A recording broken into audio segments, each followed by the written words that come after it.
다들 안녕하세요. 프로토 91회차 토신 정보방 환급 인증합니다. 당첨금은 세후 금액인 거 알고 계시죠? 다들 아시겠지만 한 경기 취소되어 당첨금이 반토막 났지만 그래도 당첨 모두 축하드리며 오늘 경기도 분석 시작해보겠습니다. 금일 첫 번째 경기 슬로바키아 대 산마리노 분석 시작해 보겠습니다. 산마리노와 비교하면 상위 전력, 상위 전력이나 다름이 없다. 일단 로보트카 필두의 빌드업이 상당히 자유도를 얻을 것. 로보트카는 피지컬이 문제라서 압박이 강한 팀에게 약한 편이다. 다만 산마리노의 경기 플레이 자체가 상당히 웅크릴 가능성이 높다는 점이 포인트가 될 듯. 공격진의 무게감이 동급의 전력과 비교하면 하위권이라고 하더라도 산마리노와 비교할 것은 아니다. 산마리노가 지브롤터보다는 나았다.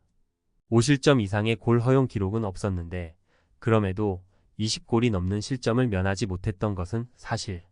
최근에는 세인트 키츠를 상대로도 1무 1패로 부진한 모습을 보여주기도 했다. 덴마크 마이너스 카자흐스탄 마이너스 핀란드 같은 전력을 상대로도 연속 득점을 기록하는 모습을 보여주기도 했지만 일단 산마리노가 공격에서 뭘 할 수 있다는 기대 자체가 좀 사치다. 슬로바키아가 어려움이 크지 않을 것이다. 일단 상대가 웅크리는 것 말고는 할 게 없는 상태에 그나마 동전력과 비교하면 공격진의 무게감이 떨어지는 것은 사실이라고 하더라도 산마리노와 비교하면 전력에서 큰 우위다. 로보트카 위주의 1차적인 빌드업이 상당히 날개를 다는 매치가 될 것. 금일 두 번째 경기 덴마크 대 스웨덴 분석 시작해 보겠습니다. 덴마크가 일단 예선 1위를 차지하기는 했는데 전반적인 경기력이 좀 밋밋한 편이다. 실제로 페로제도에게 2-0으로 이긴 것도 전력 차이를 생각하면 상당히 부진한 케이스. 호일룬이 유로 예선에서 좋기는 했지만 그 나머지 공격진들은 소속팀에서도 결정력 문제로 인해서 비판을 좀 듣는 편이다.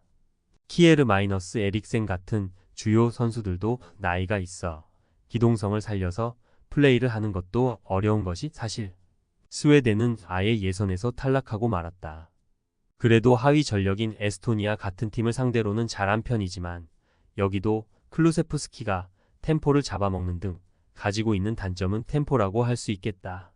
사실 경기력에서도 기복이 상당한 편인데 원정에서는 아제르바이잔에게 0-3으로 지는 등 전력이나 경기력 자체가 선수들의 이름값에 걸맞지 않는 모습을 보이기도 했다. 두 팀이 공격에서 아주 큰 힘을 쓸 것 같지는 않다. 일단 공격진의 이름값은 뛰어나지만 전반적인 경기력이나 템포라는 면모가 경기를 밋밋하게 만드는 양상이 있다. 전반적으로 하위 전력을 상대로도 두 팀이 기복이 상당히 큰 편. 금일 세 번째 경기 노르웨이 대 코소보 분석 시작해 보겠습니다. 기복이 제법 큰 편. 물론 홀란드가 있는 상황에서는 전반적으로 결과나 득점력을 잘 챙기는 편이다. 지난 3월 평가전에서는 라르센과 보브가 꽤 좋은 활약상을 선보이기도. 다만 리에르손이나 아에르가 있는 수비진은 생각보다는 퍼포먼스가 일정하다고 보기는 어려운 편. 때문에 노르웨이의 공격력에 비해서 수비진의 퍼포먼스를 기대하기에는 좀 어렵다. 코소보도 상당히 경기력 기복이 심하다. 예선에서는 벨라루스에게 더블을 당하는 아쉬운 모습.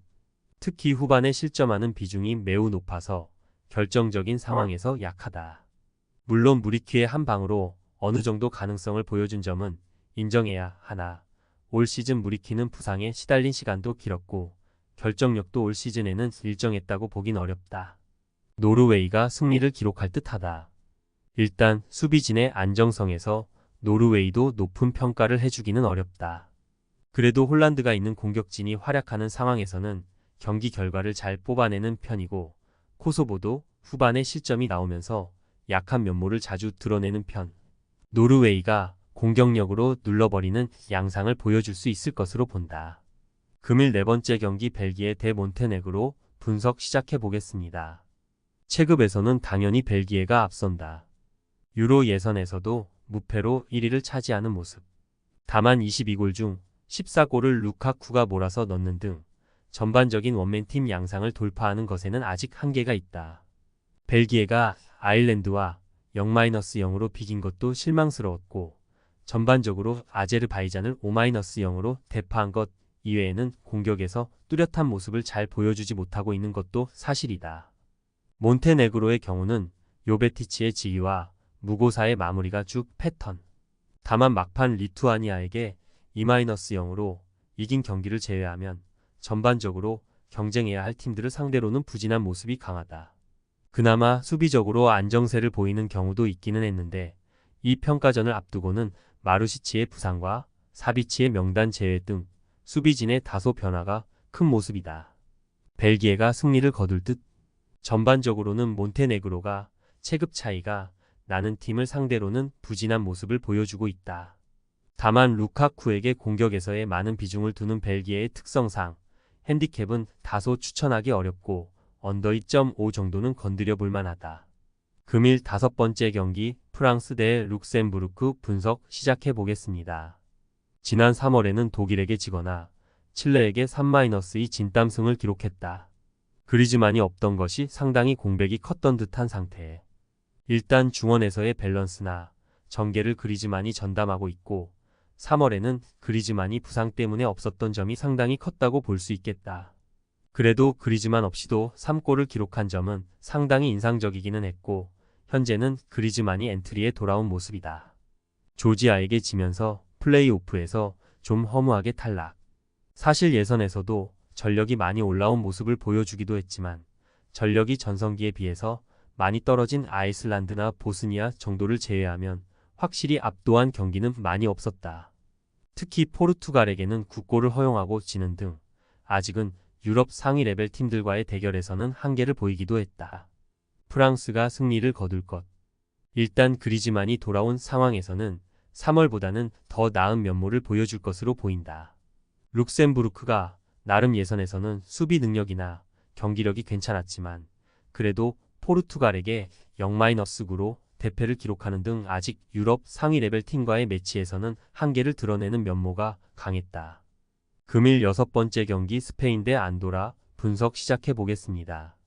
크게 안도라를 상대로는 무리가 없다. 그나마 변수라면 상대가 내려 앉아버리는 상황에서의 대응이라고 할 수는 있을 듯. 다만 야말이 드리블로 상대의 수비진을 격파하는 모습을 보여줄 수 있다는 점을 감안하면 이 양상에서도 어느 정도 해결법이 없지는 않은 상황이라고 볼 수 있을 듯. 어매치 경험을 영건들에게 쌓는 목적을 가지고도 전력에서는 한참이다.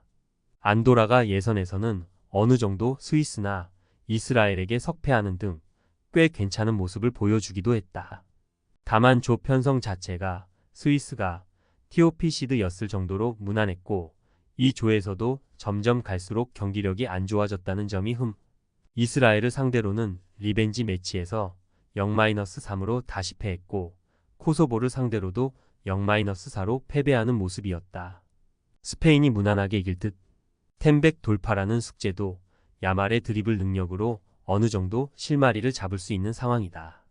초반 예선 기세가 안도라가 어느 정도 만만치 않았다고 하더라도 그 이후에 보여준 경기력이나 결과가 매우 실망스러웠다는 점은 사실이다. 토신 최종 조합은 영상 아래 고정 댓글로 말 걸어주시면 토신 정보방에서 무료로 공유해드립니다. 제발 손해보면서 토토하지 말고 다같이 웃으면서 즐겁게 베팅합시다. 함께 하실 분들은 부담 갖지 마시고 편하게 말 걸어주세요.